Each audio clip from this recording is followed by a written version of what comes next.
Hello, welcome back to another informational video with my friend James Beal Scott from Keller Williams.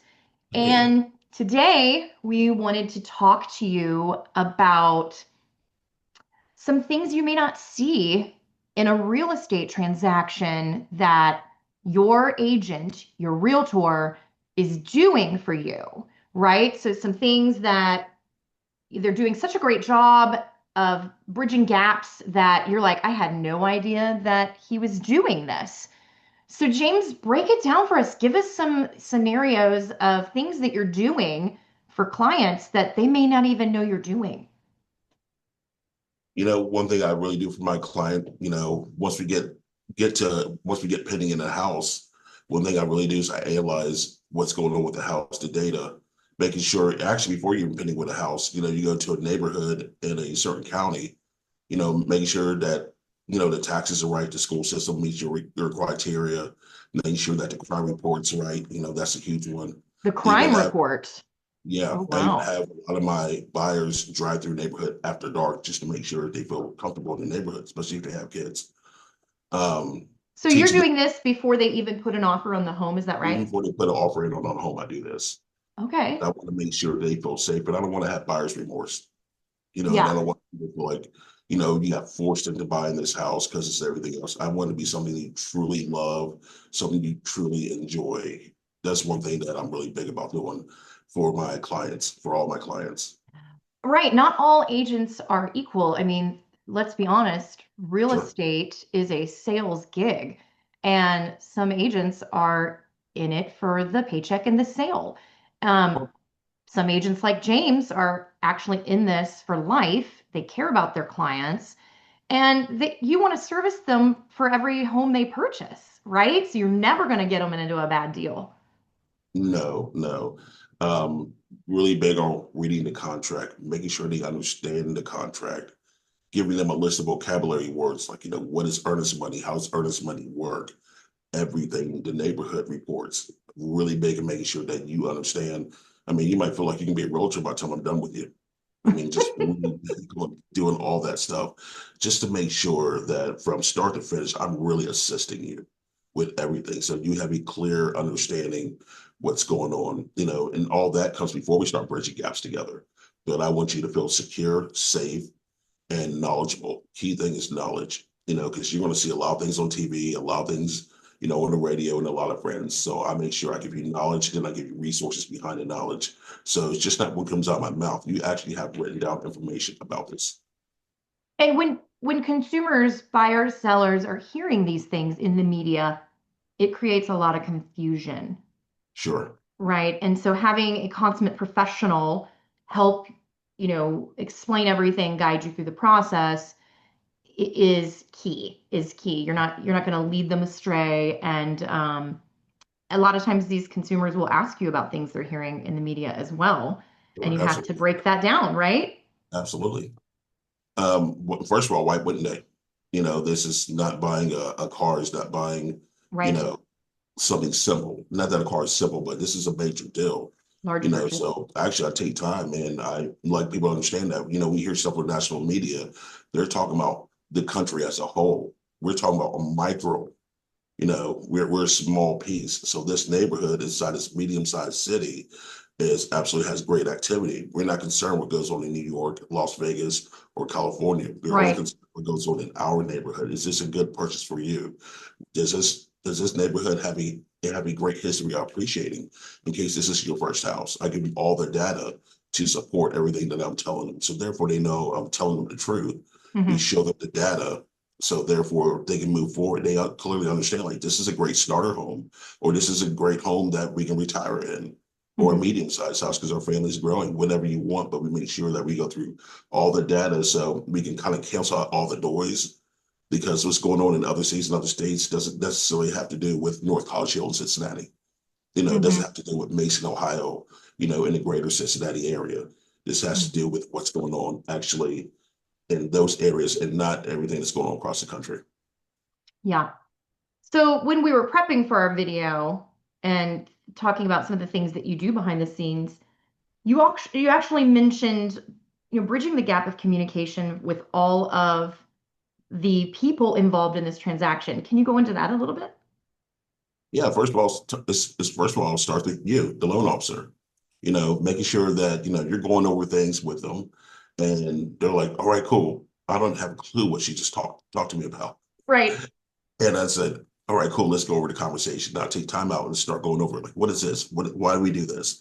And on and on. So I kind of break that down to them to layman's terms, so they can clearly understand what's going on. Then, we go visit a couple houses. They like a house. That's where I do a lot of my data analyzing, making sure this house fits them. We put in an offer. We put in a great offer. We get the house, but now the communication kind of opens up a little bit like a flower, because now I got to communicate with the listing agent. The listing agents communicating with their seller. I have the buyer, making sure that we're all on the same page when it comes to inspections, appraisals, the contract, making sure that we understand. And then when you get the appraiser, making sure that we're clear on everything else. If something comes wrong with the appraisal, making sure that we're communicating, hey, if this happens with the appraisal, what's our next step? So I bring up all the scenarios, all the way with the title company. If something comes up on title that needs to be fixed, I explain it thoroughly. It's not about having fear about, it's about understanding, getting the knowledge out to them, and then how we're here to fix those problems, because they will happen quite often sometimes. And as long as I'm communicating with everybody, bridging the gap, they're just at home watching TV. They have no clue the gaps that we're closing for them and everything else, and they shouldn't, because I'm their trusted advisor, Hmm. no Keller Williams advisors. But Trusted yes, advisor from Keller Williams Advisors. right. But it's just about bringing everything together. Yeah. And timeline is the main thing. This needs to be on time. This needs to be on time. And just bringing everybody together for that reason, for the common goal of selling the house, not getting paid, but it's about selling the house and making sure they are comfortable with what they're doing. Even when it comes to closing in terms, if the seller might need 2 weeks after closing to get out, so we address those issues. Like, is this okay? Are we understanding of this happening? If this happens, or is everybody okay with this? Making sure that there's no animosity between seller and buyer at the closing table. Right. So I know myself as a loan officer, I definitely value an agent that is a great communicator, wants to be on the same team. Um, James, you're not the kind of person that's like, I don't know, you got to check the lending side, right? We're a team and we're servicing our clients, and it just takes that. It takes a team, and we're all on the same page, and we're all working towards the same goal, but some agents just don't approach it that way. Right. And so I love that about you, that you're kind of like the quarterback, right? I am. You're like the quarterback of the Yes. transaction. So because they're always coming back to you for, like you said, kind of like almost like an interpretation. Mhm.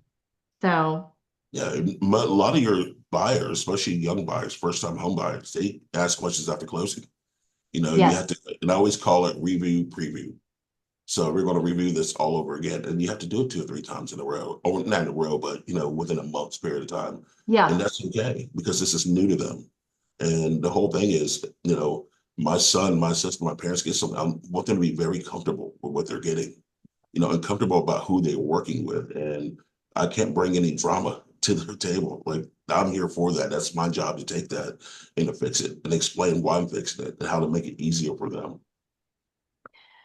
So as an agent, um, the fact that you're taking the time, to bridge the gap, to be very transparent, to do all this research behind the scenes, in the end, after closing, they, everything's covered. They should have already, right? And they know, even though they come back for questions, they may say, "Oh yeah, I remember we covered that."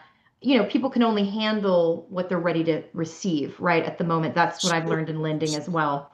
And so by doing all this, it in the end, it just makes them happy. It makes them happy with what they've done. And right, like you mentioned, you mentioned earlier in the video that there's no remorse, right. right? You don't want to have buyer's remorse. No, What no. is buyer's remorse?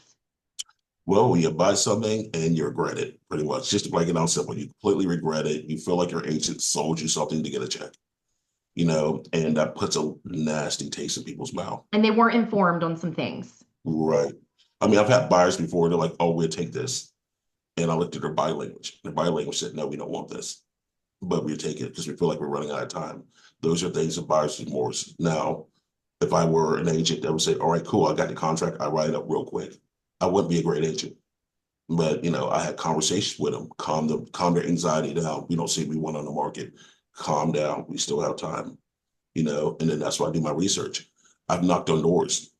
Literally, the house wasn't listed. I love this house, James. It really happened in Darktown, outside of Hamilton, Ohio. I knocked on the door, log cabin, and knocked on the door, and the person said we were going to list our house this spring.